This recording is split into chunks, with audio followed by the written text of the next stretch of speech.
एक ऐसी सोच जो बदल देगी आपका भविष्य, एक सपना जो आपकी पहचान बनाए।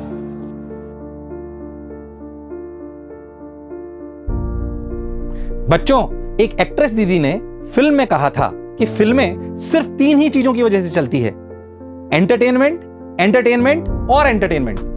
अब सही बताऊं तो फिल्मों का तो मुझे कोई ज्ञान नहीं है, ना मैं ज्यादा देखता हूं, पर शिक्षा के क्षेत्र में मोशन एजुकेशन को भी सिर्फ 3 ही चीजों की वजह से जाना जाता है, सिलेक्शन, सिलेक्शन और सिलेक्शन। आपने मेरी वो वीडियो जरूर देखी होगी जहां पे मैं बता रहा हूं कि कैसे हम शिक्षा में क्वालिटी को बढ़ा सकते हैं और साथ ही साथ उसकी प्राइस पॉइंट घटा सकते हैं, कैसे उसमें पर्सनलाइजेशन ला सकते हैं और इन सब के साथ साथ उसको अफोर्डेबल भी बना सकते हैं। क्योंकि मैं एजुकेशन से आता हूं, टेक्नोलॉजी से मुझे प्रेम है, मुझे ऐसा लगता है कि एक बदलाव जो एजुकेशन में लाया जा सकता है वो टेक्नोलॉजी की मदद से है। मैं अपने तीसरे पॉइंट पे आता हूं कि क्वालिटी बढ़ाई जाए और प्राइस पॉइंट घटाई जाए। हम हमेशा ये सोचते हैं कि क्वालिटी बढ़ानी है तो प्राइस पॉइंट बढ़ेगी, टेक्नोलॉजी के माध्यम से और बहुत सारे माध्यम से ऐसा कर सकते हैं। जैसे कि आज बहुत सारे चैनल है जहां पे आप वीडियोस डाल सकते हैं, सिस्टम्स बना सकते हैं, टेक्नोलॉजी की मदद से हम प्राइस पॉइंट को घटा सकते हैं और क्वालिटी को बढ़ा सकते हैं। ये जो आपने अभी मेरा वीडियो देखा, ये मेरा बहुत पुराना टेडेक्स का वीडियो है। मैं तब से कह रहा हूं कि टेक्नोलॉजी की मदद से शिक्षा में पर्सनलाइजेशन लाया जा सकता है। टेक्नोलॉजी ही शायद वो टूल है जो शिक्षा को अफोर्डेबल भी बना सकती है। यानी कि अगर आप मुझसे पूछें कि शिक्षा का सही स्वरूप क्या है, शिक्षा अफोर्डेबल होनी चाहिए, पर्सनलाइज्ड होनी चाहिए और उसके क्वालिटी का मानक भी बहुत ऊपर होना चाहिए। कहीं हम अफोर्डेबिलिटी लाने की वजह से इन दोनों पैरामीटर्स पे कॉम्प्रोमाइज तो नहीं कर रहे हैं। यानी कि क्वालिटी बढ़ती रहनी चाहिए, प्राइस पॉइंट घटती रहनी चाहिए और पर्सनलाइजेशन इसमें इंटीग्रेट होना चाहिए। जब इन तीनों का सही मिश्रण शिक्षा को दिया जाएगा तो हम उसका सही स्वरूप बाहर ला पाएंगे। खुशी की बात है कि कई लोग हम जैसे अब इस पे काम कर रहे हैं, कई बच्चों तक ये शिक्षा पहुंच रही है। पर क्या जिन तक ये शिक्षा पहुंच रही है, क्या उसका सही स्वरूप है? क्या सिर्फ अफोर्डेबल तो नहीं है, क्या उसमें पर्सनलाइजेशन भी है, क्या उसमें क्वालिटी भी है? और जिन तक ये नहीं पहुंच रही है उन तक पहुंचाने का लक्ष्य भी हमारा होना चाहिए। बच्चों, मेरा और पूरे मोशन परिवार का यह सपना है कि हम शिक्षा को हर घर, हर गली और हर मोहल्ले तक पहुंचा पाएं और घर घर जाकर उनको शिक्षा का महत्व समझा पाएं।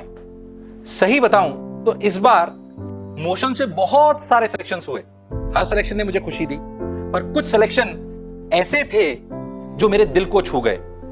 जो एक आम बच्चे के लिए बेसिक फैसिलिटीज थी, उनको पाने के लिए भी उनके पूरे परिवार को बहुत संघर्ष करना पड़ा। पिताजी ने अपनी जमीन गिरवी रखी ताकि वो अपने बच्चे को पढ़ा पाए। मां ने अपनी हर छोटी छोटी इच्छा को मारकर घर चलाया, तब जाकर उस बच्चे ने सफलता का परचम लहराया।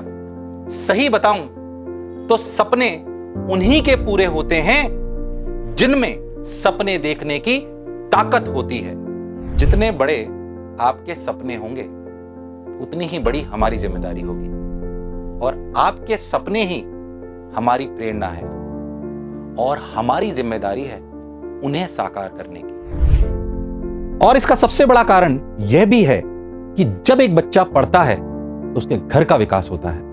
उसे देखकर गांव के बहुत सारे बच्चे प्रोत्साहित होते हैं और इससे गांव का विकास होता है। गांव से शहर, शहर से प्रदेश, प्रदेश से देश और अंत में मानवता का विकास होता है।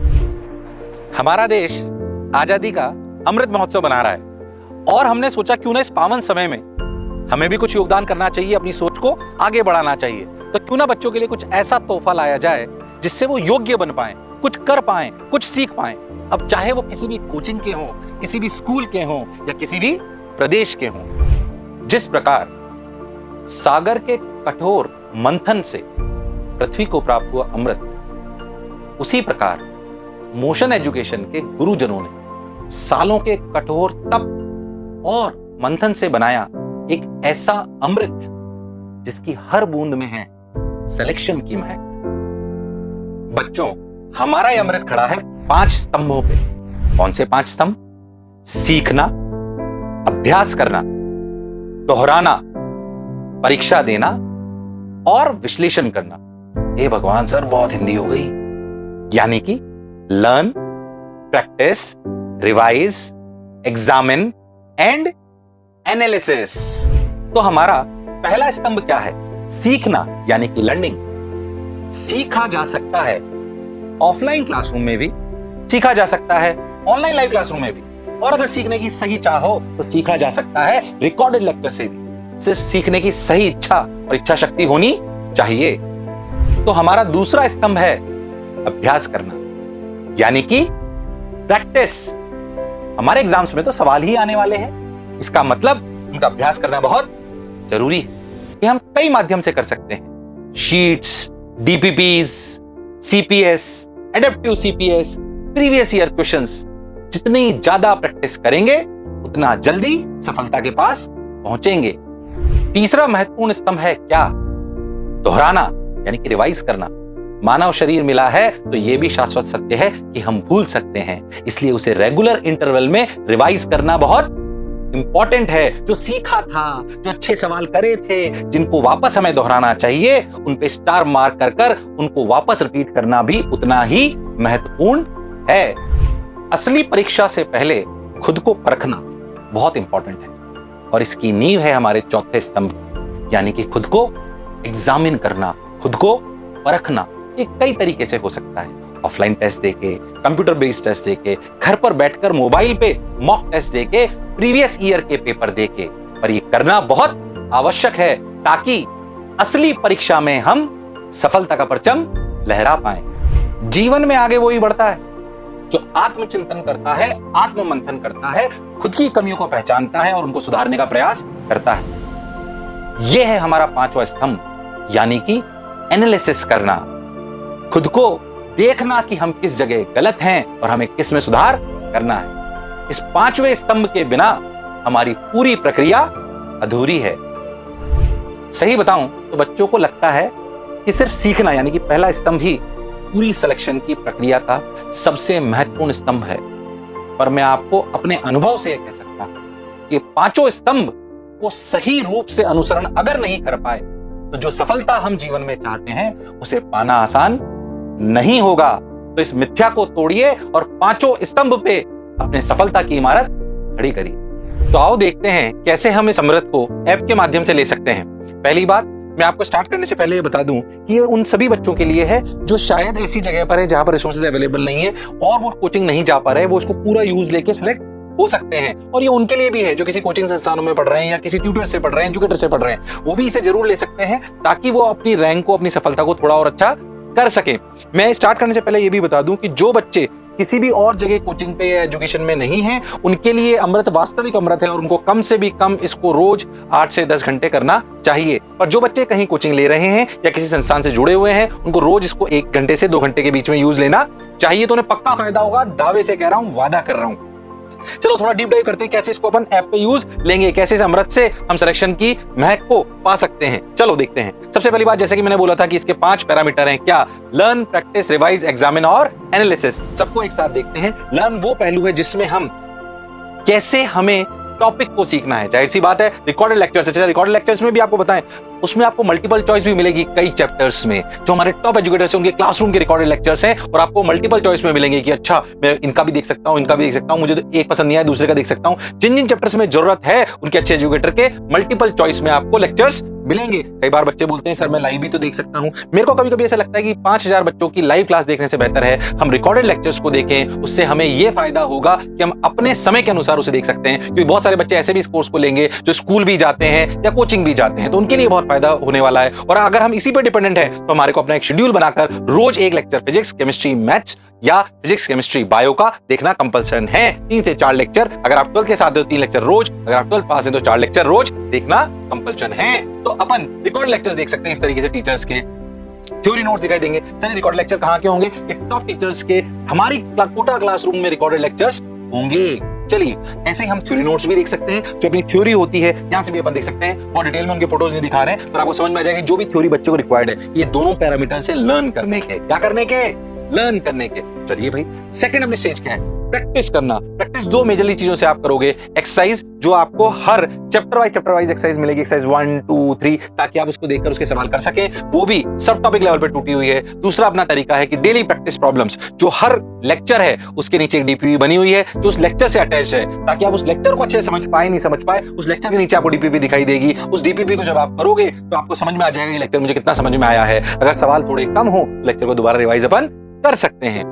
ठीक सर, तो हमने प्रैक्टिस भी कर ली, हमने लर्न भी कर लिया, अब क्या करेंगे हम? जब हम प्रैक्टिस करेंगे तो क्या हम कुछ सवालों में अटकेंगे भी? सबसे इंपॉर्टेंट डाउट तो सर हमारे पास आएंगे, तो हम क्या करेंगे? इसके टेक्स्ट सॉल्यूशन होंगे, टॉप टीचर्स द्वारा बनाए गए टेक्स्ट सॉल्यूशंस हैं, और उसके साथ वीडियो सॉल्यूशंस भी होंगे। तो ऐसे टेक्स्ट सॉल्यूशन भी होंगे और वीडियो सॉल्यूशन भी होंगे। तो अगर आपको टेक्स्ट सॉल्यूशन समझ में नहीं आए तो अपन वीडियो सॉल्यूशन पे जंप करके उसको देख सकते हैं। तो भाई लर्न हो गया, प्रैक्टिस हो गया, लर्न भी कर लिया, प्रैक्टिस भी कर लिया। इनका इंपॉर्टेंस मैं आपको पहले भी बता चुका हूं।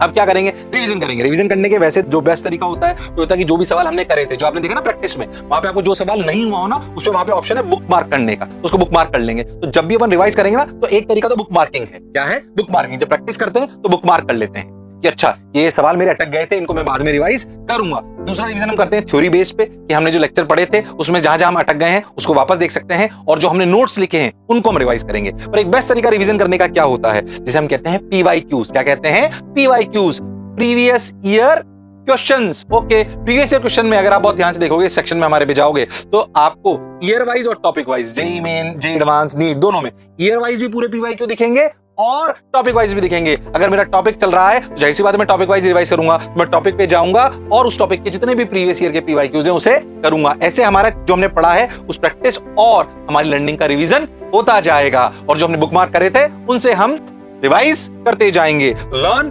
Practice, revise. उसके बाद क्या आया था? एग्जामिन। हाँ सर, टेस्ट देना तो बहुत आवश्यक है। टेस्ट कैसे देंगे? बहुत सारे तरीके टेस्ट देने के। ऑल इंडिया टेस्ट दे सकते हैं, बहुत सारे मॉक टेस्ट डले हुए हैं, ऑल इंडिया टेस्ट हमने पूरे दिखा रखा है। बहुत सारे टेस्ट आपको शेड्यूल में मिलेंगे कि जो आपके टेस्ट होंगे, जहां पे आपकी ऑल इंडिया रैंकिंग आपको दिखाई देगी बिल्कुल स्ट्रक्चर्ड तरीके से। 11th क्लास में हो सकता है 25 से 30 टेस्ट हो, 12th में हो सकता है 30 से 35 हो, अपने जेईई मेन में, जेईई एडवांस के या नीट के लिए जो 12th पास बच्चे हैं उनके लिए हो सकता है 35 से 40 टेस्ट हो, depending on your curriculum, your course, your medium, बहुत सारी चीजों पर डिपेंड करेगा। इसके अलावा इसमें बहुत सारे मॉक टेस्ट होंगे। इसके अलावा इसमें बहुत सारे टेस्ट हम खुद बना सकते हैं, कस्टमाइज करके, उसे हम युद्धाभ्यास भी कहते हैं। तो उस पर आप खुद बना सकते हो। अच्छा मुझे इस टॉपिक का टेस्ट बनाना है, वो हम कर सकते हैं, तो खुद का टेस्ट भी बना सकते हैं, और जो पूरी दुनिया टेस्ट दे रही है उनको तो देना ही है। तो ऐसे अपन जो है खुद को एग्जामिन करेंगे। अच्छा सर, एग्जामिन भी कर लिया, उसके बाद आपको बहुत शानदार दिखाई देगी क्या चीज? क्या चीज? एनालाइज करने के लिए स्टूडेंट परफॉर्मेंस रिपोर्ट। और डिटेल में जाऊंगा तो बहुत देर लग जाएगा इसमें क्या क्या है, पर हर बारीकी से आपको एनालिसिस दिखेगी। कौन से सवाल गलत करे मैंने, क्या वो इजी थे, कितने बच्चों ने सही करे, मेरी रैंक क्या आ रही है, मुझे कौन से टॉपिक्स पे ध्यान देना चाहिए, मेरे कौन से सब टॉपिक वीक हैं, मैंने कौन से सवाल पे कितना टाइम दिया। ये पूरी एनालिसिस आपको, पूरा चार्ट, जब आप इसमें हमारे एसपीआर सेक्शन में जाओगे तो आपको सब कुछ दिखाई देगा। एक्सपेक्टेड रैंक दिखाई देगी कि अगर मैं इतने नंबर असली एग्जाम में लाऊंगा तो मेरी क्या रैंक आएगी। तो हो सकता है उसमें आपको 25,000 रैंक दिखाई दे, 1 लाख दिखाई दे। रियल वस्तु स्थिति आपको पता पड़ेगी। ऐसे अपने डिटेल में और मिलता है। सर बहुत देर हो गई, सर प्राइस तो बताई नहीं। चिंता मत करो, प्राइस भी बताऊंगा।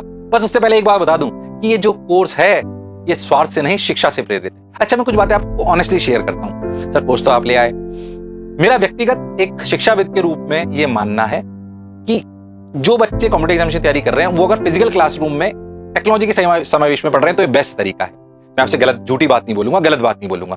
तो क्लासरूम के साथ जो टेक्नोलॉजी का सही समावेश है, जो हम हमारे सेंटर्स पे दे रहे हैं, वो सबसे बेस्ट मुझे लगता है कि देने का, पढ़ने का तरीका होना चाहिए। पर जाहिर सी बात है कई लोग हो सकता है अफोर्ड नहीं कर सकते हो, या उनके मम्मी पापा नहीं भेज रहे हो, या हमारे सेंटर्स तक या वो पहुंच नहीं पा रहे हो, तो एक थोड़ा सा कम अच्छा विकल्प होना चाहिए ना। वो ये, अगर आप अफोर्ड नहीं कर सकते 110%, इसमें बस 2 बातों का आपको ध्यान रखना है। अनुशासित रहना है और अपने को उस माहौल में डालना है ताकि हम मोटिवेटेड रहकर लगातार इतने घंटों की पढ़ाई कर सकें। ये 2 बातें कर पाओगे तो आप उतना ही फायदा उठा पाओगे जो हम क्लासरूम में और टेक्नोलॉजी को दोनों का सही समावेश करके दे रहे हैं। अच्छा, एक और बात मैं आपको कहना चाहता हूं कि ये उन बच्चों के लिए तो है ही जो अफोर्ड नहीं कर सकते हैं, ये उनके लिए भी है जो कहीं दूसरी जगह पढ़ रहे हैं, उनके लिए बहुत काम का है। जाहिर सी बात है, जो बच्चा सिर्फ इन पर डिपेंडेंट है उसको ज्यादा समय इसको देना पड़ेगा, जो किसी दूसरी जगह जुड़ा हुआ है उसको कम समय देना है, पर पक्के से फायदा होगा। सर अब डिस्क्लोज कर दो सर, क्या प्राइस पॉइंट है?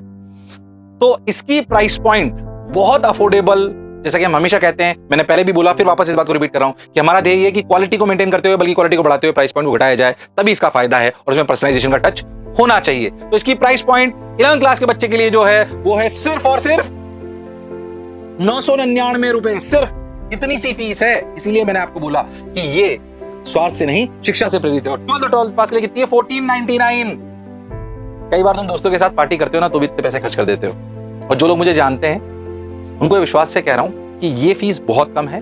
अगर ये ऐसा मानते हो कि एनवी सर गलत बात नहीं बोलते हैं, तो ये जरूर परचेस करिए। मैंने कभी आज तक ऐसा नहीं बोला होगा कि परचेस मेरा कोई कोर्स परचेस करिए, पर आज बोल रहा हूं कि अगर पढ़ रहे हो, चाहे कहीं पे भी पढ़ रहे हो या अफोर्ड नहीं कर पा रहे हो, तो ये कोर्स जरूर परचेस करिए। जरूर फायदा होगा, 110% होगा। जो भी लोग मुझे जानते हैं, मैं कभी भी किसी कोर्स के लिए ऐसे नहीं बोलता हूं, तो मैं पक्के से फायदा होगा, इसको तुम्हें लेना चाहिए।